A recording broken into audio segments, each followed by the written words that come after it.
بہرحال یہ جان لیجئے کہ نظام خلافت میں بالکل نیا بندوبست اراضی ہوگا، اور وہ اس اصول پر ہوگا یہاں کوئی زمین ملکیت ہی نہیں ہے، سب مسلمانوں کی اجتماعی ملکیت، مسلمانوں کو دو، مسلمانوں کی بہبود اور پوری ملک اور ملت کی بہبود کے لیے وہ زمینیں خرچ کی، اس کی آمدنی خرچ ہوگی۔ باقی چند چیزیں جو ہیں اس کو مجھے بیان کرنے کی ضرورت نہیں، یہی موٹے اصول تھے۔ باقی یہ کہ شراب اور جمی مسکرات جو ہیں ان سب پر مکمل پابندی، اس پر شدید ترین تعزیرات ہو سکتی ہیں۔ ایرانیوں نے کر کے دکھا دیا اپنے ملک کو پاک، تو آخر ہم بھی تو کر سکتے ہیں۔ نظام خلافت آئے گا تو ان پر چوٹ پڑے گی۔ اسی طرح ستر اور حجاب، اس کی پابندی، جیسے کہ اسلام میں نظام خلافت میں قومیت جو ہے مخلوط نہیں ہے، غیر مسلم اور مسلمان مل کر ایک قوم نہیں بن سکتے، اسی طرح مسلمان معاشرہ وہ مخلوط معاشرہ نہیں ہے، عورت کا دائرہ کار اور ہے، مرد کا دائرہ کار اور ہے۔ اللہ نے عورت کو کوئی اور صلاحیتیں دی ہیں، مرد کو کچھ اور صلاحیتیں دی ہیں۔ ان کے لیے صحیح ان کی جسمانی ساخت، ان کی نفسیاتی ساخت، اس کے اعتبار سے دائرہ کار معین کر دیے گئے۔ ہاں اگر قومی سطح پر آپ کو ضرورت محسوس ہو یا انفرادی سطح پر کوئی خاتون ہے، بیوہ ہو گئی ہے، اول تو یہ کہ اس کی کفالت جو ہے اسلامی ریاست میں تو بیت المال کے ذمے ہے، لیکن اگر وہ کام کرنا چاہتی ہے تو کوئی حرام نہیں ہے، گھر پر بیٹھ کر کام کرے۔ اسی طریقے سے کاٹیج انڈسٹری کا اہتمام کریں، آپ سرکاری سطح پر اہتمام کریں۔ اس کے علاوہ آگے بڑھ کر انڈسٹریل یونٹس بنائیے جہاں عورتیں کام کریں، عورتیں سپروائز کریں، اور ان کے ورکنگ آورز کم رکھے جائیں تاکہ وہ اپنے جو گھریلو ذمہ داریاں ہیں ان سے بھی عہدہ برا ہو سکے۔ Where there's a will, there's a way۔ آپ اگر اسکول بنا سکتے ہیں لڑکیوں کے علیحدہ، کالج بنا سکتے ہیں، یونیورسٹیاں کیوں نہیں بنا سکتے؟ یہ کیا ضروری ہے کہ مردوں کے ہسپتال میں عورتیں نرسیں ہوں؟ کیا مرد نرسنگ نہیں کر سکتے؟ کیا فوجوں میں جو آخری یونٹس ہوتے ہیں، جو فرنٹ پر جاتے ہیں یونٹس، ان میں کوئی عورت نرس ہوتی ہے؟ جہاں کسی کا ہاتھ اڑ گیا، کسی کی ٹانگ اڑ گئی، کسی کے پیٹ کے اندر جو ہے جا کر کوئی ٹکڑا لگا ہے کسی بم کا اور آنتیں باہر آئی ہوئی ہیں، وہاں تو کوئی عورت نرس نہیں ہوتی، میل نرسز ہیں۔ اسی طرح یہ کیا ضروری ہے کہ پی آئی اے کے اندر ایئر ہوسٹسز ہوں؟ کیا ضروری ہے؟ میں آج ہی سفر کر کے آیا ہوں، آج میں دیکھ رہا تھا کوئی خاص بات تھی یا تو کوئی ایئر ہوسٹسز کی ہڑتال تھی، کیا بات تھی؟ کوئی ایئر ہوسٹس موجود نہیں تھی۔ آخر وہ مرد کام کر رہے تھے، اسٹوورڈز، ہمارے سامنے ٹرے رکھنی تھی کھانے کی، انہوں نے رکھ دی۔ تو کیا ضروری ہے کہ عورت وہاں پر کام کرے؟ آپ عورت کو کام دیجئے، ساری پرائمری ایجوکیشن عورتوں کو دے دیجئے، پرائمری لیول پر کسی مرد کو ٹیچر نہ رکھیے، ان کی صلاحیتوں سے بہترین فائدہ اٹھا سکتے ہیں، اس لیے کہ ایک میٹرنل انسٹنکٹ ہے ان کے اندر۔ اللہ نے صنف نازک کے اندر مامتا رکھی ہے، شفقت رکھی ہے، چھوٹے بچوں کو اس مامتا اور شفقت کی ضرورت ہے، وہاں اس کو صحیح استعمال کیجئے۔ تو جہاں بھی آپ کا کام، اصل میں بات وہی ہے جو میں یہ چند تیزی کے ساتھ اشارے کر رہا ہوں، where there's a will there's a way۔ ارادہ ہو جائے کہ ہمیں چلنا ہے شریعت پر، ہمیں پیروی کرنی ہے محمد کی صلی اللہ علیہ وسلم، میرا دعویٰ ہے۔ بلکہ شاید آپ نے پڑھا ہو، پروفیسر وارث میر صاحب، حال ہی میں ان کی برسی منائی گئی ہے، ان کا ایک مضمون بھی چھپا ہے، مجھ پر انہوں نے کوئی فکرے چست کی ہے اس میں کہ ڈاکٹر اسرار میں صلاحیتیں بڑی ہے، فلاں ہے فلاں ہے فلاں، لیکن یہ ایسی باتیں اندر لگے ہوئے ہیں جو بہت جلد جو ہے کباڑ خانے کی زینت بن جائیں گی۔ حالانکہ وہی پروفیسر وارث میر ہے، میں ان کے گھر پر جا کر حاضر ہوا، انہوں نے ایک مرتبہ ایسی باتیں پہلے بھی کہی تھی، میں نے کہا میں آپ سے یہ بات کرنے آیا ہوں، مجھے بتائیے کون سا مسئلہ ہے جس کا حل میں آپ کو نہیں بتا سکتا کتاب و سنت کے دائرے کے اندر؟ کوئی مسئلہ بیان کیجیے۔ مسکرا کر کھسیانے ہو کر رہ گئے تھے۔ میرے چھوٹے بھائی ڈاکٹر افسار میرے ساتھ تھے، دونوں چونکہ یونیورسٹی پروفیسرز ہیں، وہاں جا کر کچھ نہیں کہہ سکتے۔ مجھے بتائیے کون سا مسئلہ ہے، میں آپ کو آپ کے گھر آ کر کہہ رہا ہوں کہ مجھے بتائیے کون سا مسئلہ ہے جو شریعت کے دائرے کے اندر رہ کر حل نہیں ہوتا۔ اگر اس کا حل موجود ہے تو پھر ہمیں شریعت کی پابندی کرنی ہے۔ بہرحال یہ بات جان لیجئے، یہ نظام خلافت یہ ایک بہت ہماگیر تبدیلی ہے، سطحی تبدیلی وہ تو ضیاء الحق صاحب نے بھی بہت کر لی، اس کا کچھ حاصل نہیں ہوا، اس سے سوائے بدنامی کے اور کچھ حصے میں نہیں آیا۔ ٹوٹل چینج، اب میں بتانا چاہتا ہوں توکل صاحب کو، یہ ٹوٹل چینج الیکشن سے نہ آج تک دنیا میں آیا ہے، نہ آ سکتا ہے، ناممکن، ٹوٹل چینج نہیں آ سکتا۔ الیکشن سے ٹھیک ہے بحران رفع ہو جائے گا، جو بھی اس وقت ہمارے یہ کرائسس تھا وہ ختم ہو جائے گا، میں ویلکم کر رہا ہوں، میں نے ہمیشہ تائید کی ہے۔ 1980 سے لے کر آج تک میں ریکارڈ پر ہوں کہ میں نے کہا الیکشن ہونے چاہیے۔ میں وہ واحد شخص ہوں شورا کے اندر کھڑے ہو کر میں نے کہا تھا ضیاء الحق صاحب کی شورا میں، اگر آپ نے یہاں پر سیاسی عمل کو روکے رکھا تو آپ دہشت گردی کے لیے جواز فراہم کر رہے ہیں۔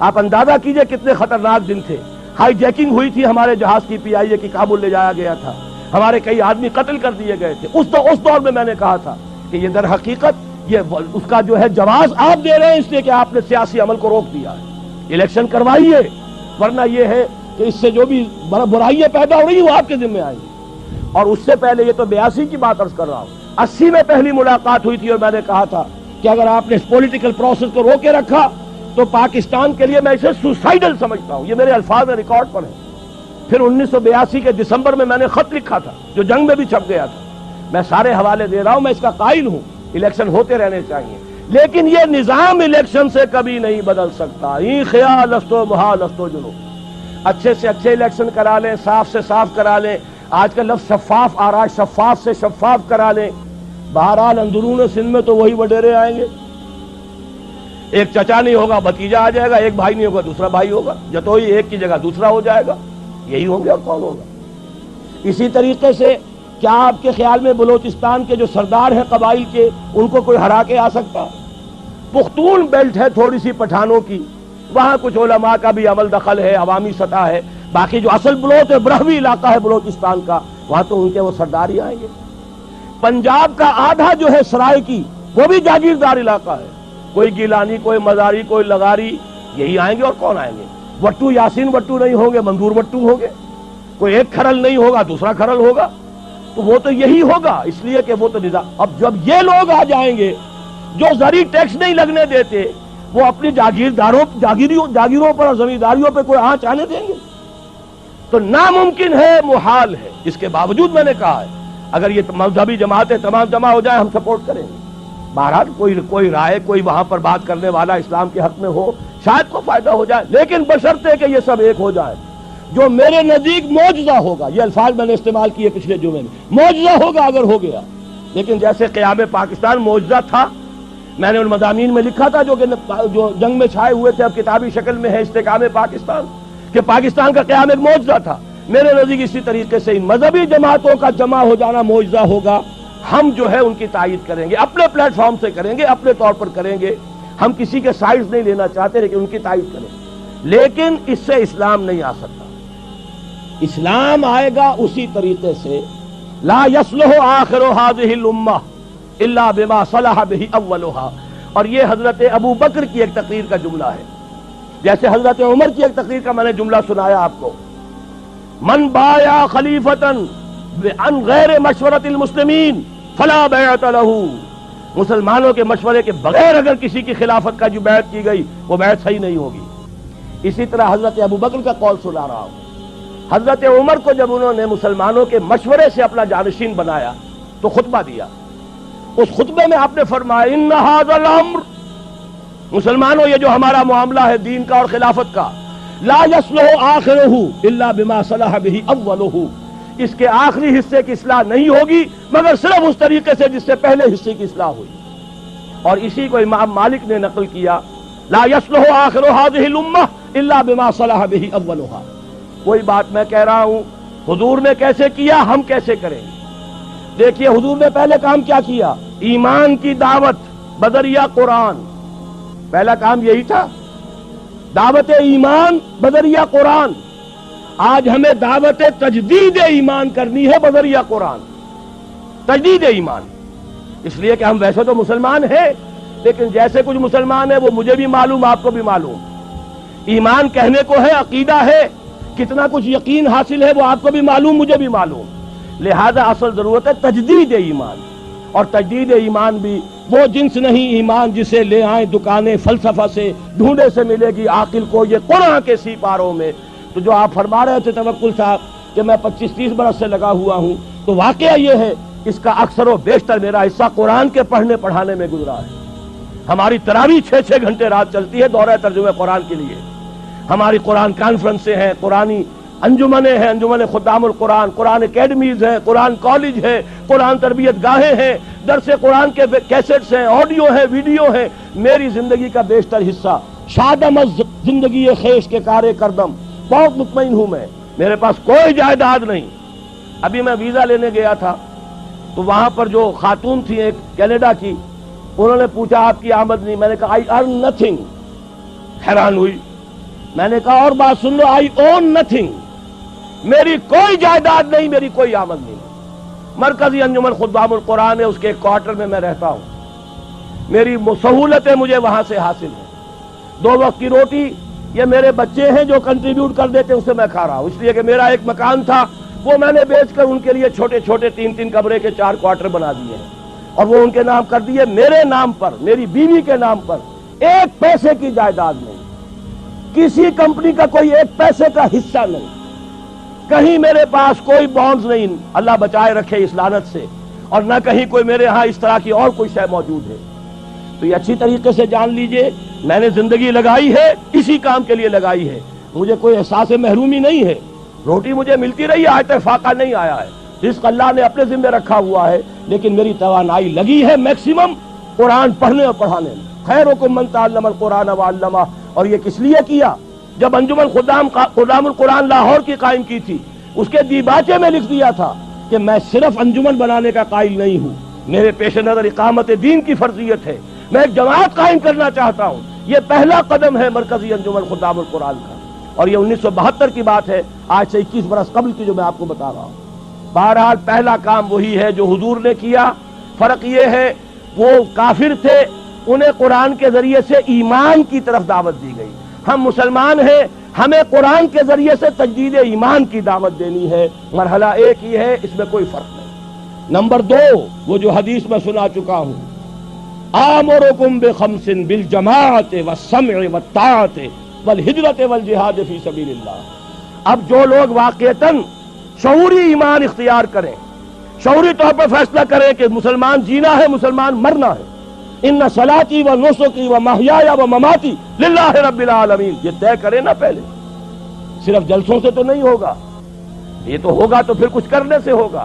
اور کرنے کے لیے میدان میں وہ آئے جو پہلے اپنی ذات پر اپنے گھر میں دین نافذ کر چکا ہو. اگر یہ نہیں ہے تو جھوٹا ہے، فریبی ہے، اسلام کا نام لیتا ہے. تو اپنی ذات پر اپنے گھر میں اسلام قائم کرو اور پھر جڑ جاؤ، ایک مل جل کر ایک جمعیت بنو، ایک طاقت بنو، ایک قوت بنو، جماعت بنو، حزب اللہ بنو. آمرکم بخمس، میں تمہیں 5 باتوں کا حکم دے کر جا رہا ہوں. جماعت کی شکل میں رہو، جماعت بھی ڈھیلی ڈھالی نہیں، بالجماعت والسمع والطاعت، سنو اور اطاعت کرو، لسن اینڈ اوبے. ایسی منظم جماعت. یہ منظم جماعت کیا کرے گی؟ ہجرت اور جہاد. ہجرت کے بارے میں پوچھا گیا، ای الہجرت افضل یا رسول اللہ، اے اللہ کے رسول یہ بتائیے سب سے افضل ہجرت کون سی ہے؟ فرمایا ان تہجر ما کرہ ربک، ہر اس چیز کو چھوڑ دو جو تمہارے رب کو پسند نہیں. یہی وجہ ہے میں نے جب جماعت تنظیم اسلامی کے نام سے قائم کی ہے، اس تنظیم اسلامی کی جماعت میں جو عہد نامہ ہے اس میں شمولیت کا، اس کی پہلی شق یہی ہے، انی اعاہد اللہ، میں اللہ سے ایک عہد کرتا ہوں، ان اہجر کل ما یکرہہ، ہر اس چیز کو چھوڑ دوں گا جو اسے ناپسند ہے. یہیں سے شروع ہوگی ہجرت. اسی کو کہا ہے یہ سب سے اونچی ہجرت ہے، افضل ہجرت ہے. اور اس کے بعد جہاد ہے، تن من دھن لگاؤ اللہ کے دین کے لیے، اللہ کے دین کی سربلندی کے لیے. اور اس کے 3 مرحلے آئے ہیں ہماری ایک حدیث کے اندر. تم میں سے جو کوئی بری کو دیکھے، حدیث بہت عام ہے، سب کو یاد ہوگی، اس کا فرض ہے طاقت سے روکے، اور اگر اس کی ہمت نہیں ہے زبان سے روکے، اس کی بھی ہمت نہیں ہے تو دل سے نفرت ضرور رکھے، اور یہ ایمان کا کمزور ترین درجہ ہے. ظاہر بات ہے اس جماعت میں، تنظیم اسلامی میں، اس حزب اللہ میں، اس خلافت کو قائم کرنے والی آرگنائزیشن میں وہی لوگ آئیں گے جنہیں بدی سے نفرت ہے اور نیکی چاہتے ہیں کہ قائم ہو جائے. وہ معاونین کی تحریک ہم نے رکھی ہے، تحریک خلافت کے معاونین. تنظیم میں آنے کے لیے بیعت ہے، بیعت سمع و طاعت فی المعروف، شریعت کے دائرے کے اندر جو حکم دو گے مانیں گے. وہ حکم کوئی بھی ہو، ہماری طبیعت کے مطابق ہو یا ہماری منشا کے خلاف ہو، شریعت کے خلاف نہ ہو تو مانیں گے. یہ ہماری بیعت ہے تنظیم اسلامی میں شمولیت کی.